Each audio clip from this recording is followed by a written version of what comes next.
Welcome back to Verdansk. In this video, I'm going to give you the best in-game and Windows settings to boost FPS and improve visibility in Warzone.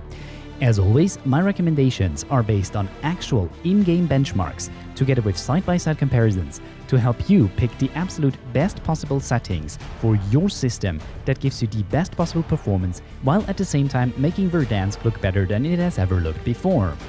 But before jumping right into the video, I want to mention that on my all AMD-based system with an RX 7900 XTX, I'm getting a lot of stuttering. As you can see, even in the infill sequence here, we're getting these nasty frame time spikes that are really noticeable in-game. And when looking online, I'm finding a lot of other people that have the exact same issues on 7000 series GPUs from AMD. Now I tried to use 3 different drivers. I disabled Resizable BAR, I reduced video memory scale, I tweaked the RendererWorkerCount. No matter what I did, I wasn't able to get rid of this annoying stuttering. So because of that, in today's video, I am only going to be showing performance numbers for my Intel and Nvidia based system, as it makes absolutely no sense to test performance on AMD in this state. Okay, so let's begin with a few Windows settings, then move on to some configuration tweaks, and then finally look at in-game graphics settings. By the way, if you're just looking for a specific type of setting, then use the chapters in the timeline. Beginning with the game mode, my benchmarks show that this slightly increases the average FPS, however, it reduces the 1% lows by roughly 9%. Now, back when Resizable was still the main big map for Warzone in Black Ops 6, I found the exact same behavior with my Intel-based system dropping the 1% lows, whereas the AMD-based system was roughly identical with and without game mode enabled. So because of that, my recommendation would be to disable the Windows game mode. As for hardware-accelerated GPU scheduling, which you'll find just underneath game mode, I found that this would significantly boost both my averages and 1% lows. Note that on my previous tests on Resizable, this didn't really help on my all AMD system, so I can really only recommend anybody with an Nvidia GPU to enable hardware-accelerated GPU scheduling. Moving on to some configuration tweaks that are really important in order to improve visibility on Verdansk. You can find the configuration files by going to Documents, Call of Duty, Players, and here you'll find the s.1.0.cod24 files. Now, if you don't see any extensions, you want to click on View, Show, and click on File Name Extensions. Next, you'll want to open up both the txt0 and txt1 files and apply the changes to both files. This is really important because if you only change the setting in one file, then whenever you launch Warzone, the game takes one or the other in order to actually apply the value, and sometimes it then always overrides the one that you actually wanted to change. So in order to make sure that the changes you're doing in this file actually are applied, make sure to apply them to both files.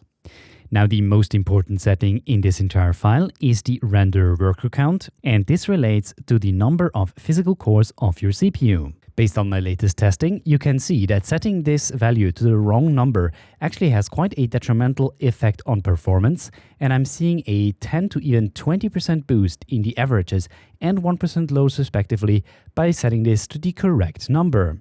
On screen, I'm showing a list for your convenience where you can actually see the best RendererWorkerCount according to my latest testing, which is the number of physical cores -1. If, however, you only have a 4-core CPU, then you should absolutely not follow this general rule of thumb, because from my benchmarks, you can see that this significantly reduces performance, and in fact in this case, you want to select number of cores +1, as once again this will give you a nice 20% FPS boost. If you don't know how many cores your CPU has, simply ask Google how many cores has, insert your CPU name, and usually this will then go ahead and show you the number of physical cores for that system.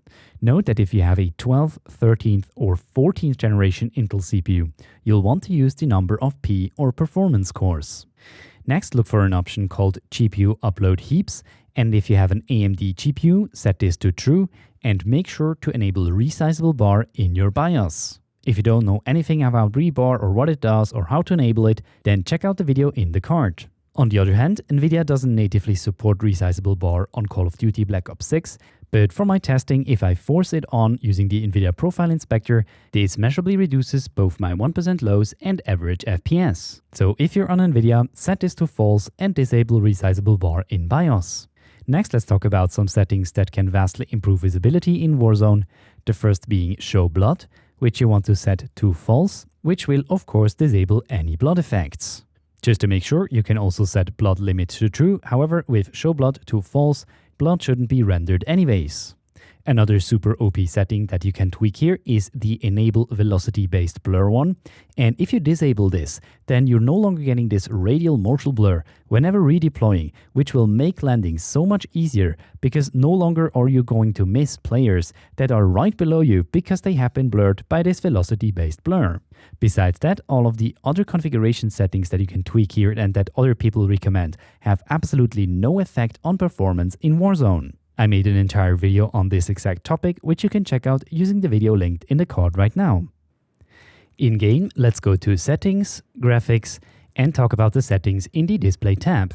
First of all, we have the Display mode, where there's actually only two options that you want to choose, either Full Screen Exclusive or Full Screen Borderless.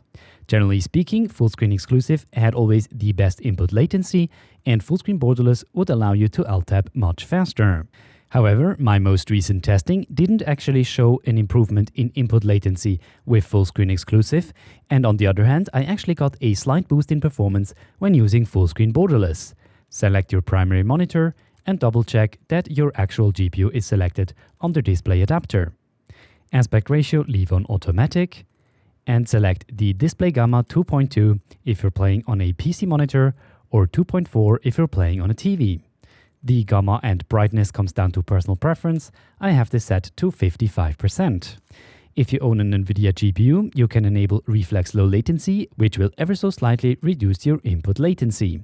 Generally speaking, this should really not affect your performance much, because this option is almost like a dynamic frame rate limiter, so it can only reduce your performance realistically. However, the idea behind this is that your CPU doesn't have to wait for the GPU to process your frames, so if you're in a GPU bound scenario, you should set this to on.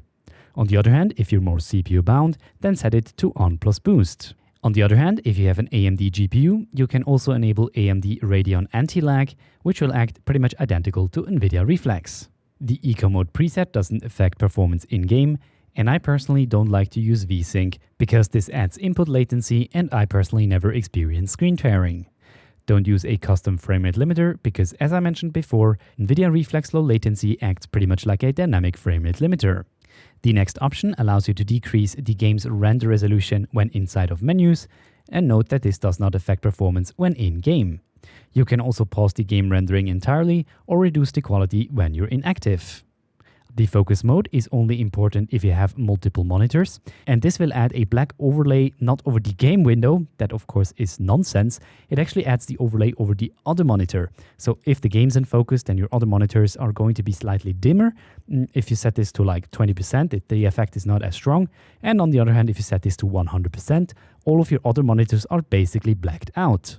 And finally, HDR only enable if you have a monitor that supports this technology. Quick reminder, if you're enjoying this type of video where I'm not just telling you what to change, but also why to change certain things based on actual in-game benchmarks and side-by-side comparisons, then smash like and subscribe for more videos like this. Moving on to the Quality tab, I would actually recommend you not to either decrease the render resolution or using dynamic resolution if you need more performance, and instead use one of the upscaling filters. Now, unfortunately, I won't be able to cover all of the different upscaler and sharpeners for today's video, and instead I'll cover them in detail in my next video. However, I would like to talk about FidelityFX CAS because not only does this make your game look much sharper and much cleaner, it actually also doesn't reduce performance while doing so. So if you don't need to use an upscaler for higher performance, absolutely use FidelityFX CAS for much better visibility on Verdansk.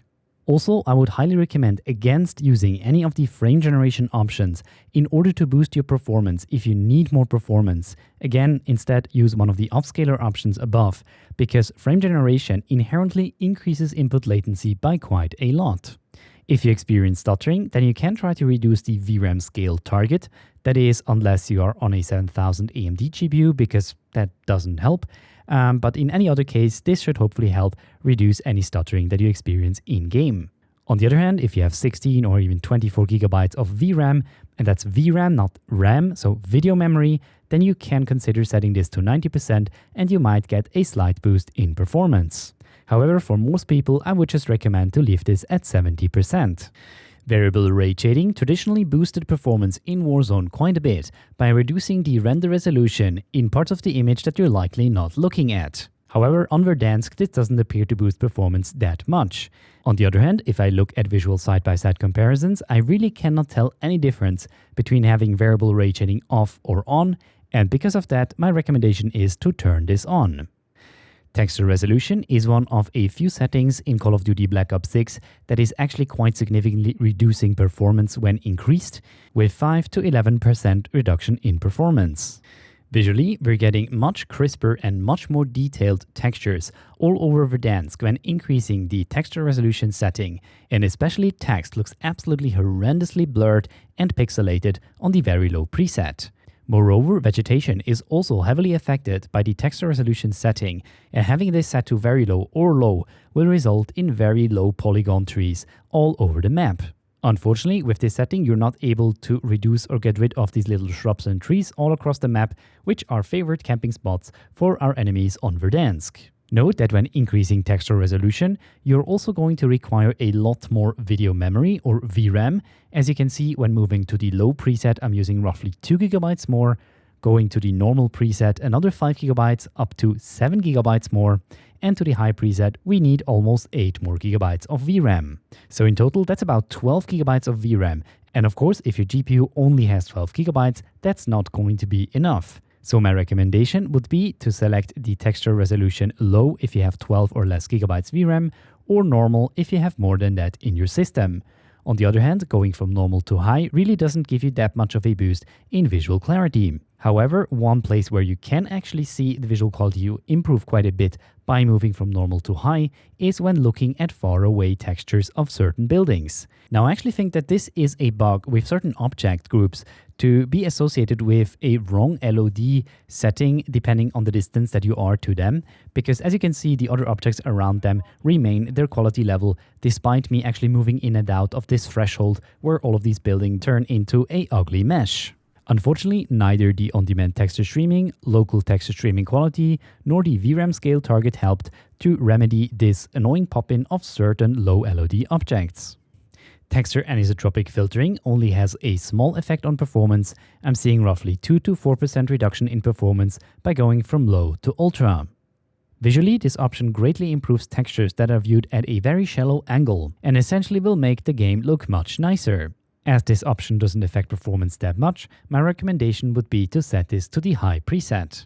Depth of field has no performance impact, at least from my testing, and this adds a blur effect to your weapon whenever you ADS. Note that this does not only affect your weapon, but it also affects close-by objects. Personally, I'm not a big fan of depth of field, but this comes down to personal preference. Detail quality only reduces performance by a couple of FPS, and visually this affects the level of detail of certain small objects such as rocks, trees, walls or foliage. The differences are generally pretty subtle. However, if we look at a couple of rocks, we can see that they are pretty much very low LOD objects when setting detail quality to low or normal, and become nice round objects when setting detail quality to high. Now this one really comes down to personal preference, and if you'd like your game to be a little bit less blocky, then you can set this to high, whereas if you're really struggling for performance, then just leave this on low because you're likely not going to notice the difference anyways. Particle resolution low and very low seem to be pretty much identical, at least performance-wise, and then we're seeing a much more significant decrease, especially of the 1% lows when going to the high preset. I should mention though that in situations where you have a lot of particles, such as when an explosion goes off, this could actually dip your performance more than what I'm showing with this benchmark. Looking at fire and the particles that emanate from them, we can see that very low, low and medium look pretty much identical, and that fire is much more high res on the high preset. The same seems to be true for smoke plumes, where I actually think that it's a little bit easier to see through the smoke when setting particle resolution to high. So if you do have an absolute killer system, then setting this setting to high might give you a slight competitive advantage over people that have this set to low. For anybody else though, I would recommend to leave particle resolution on very low, because visually I wasn't able to tell any difference between very low and normal while still measuring a slight reduction in performance. Bullet impact comes down to personal preference, and this essentially just leaves behind decals when you fire at a wall.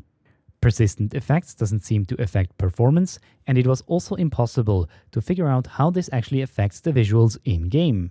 Because of that reason, my recommendation is to leave this disabled. Shader quality is a super important setting that most people just recommend to set to low for the highest performance. However, as you can see on my system, especially the 1% lows actually improve whenever setting shader quality to a higher preset. The reason for that is that my GPU utilization seems to increase when increasing shader quality, which apparently seems to positively affect my 1% lows.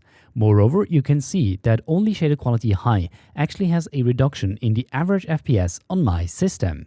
Now don't get me wrong, if you don't have a super overkill system as I have, you'll likely see a slight reduction in performance when moving from low to medium. However, I would really encourage you to use shader quality medium instead of shader quality low, because this is the reason why the entirety of Verdansk looks almost plastically, and we actually had this same issue with Urzikstan when it launched with Black Ops 6. And additionally, surface textures are super low res on shader quality low.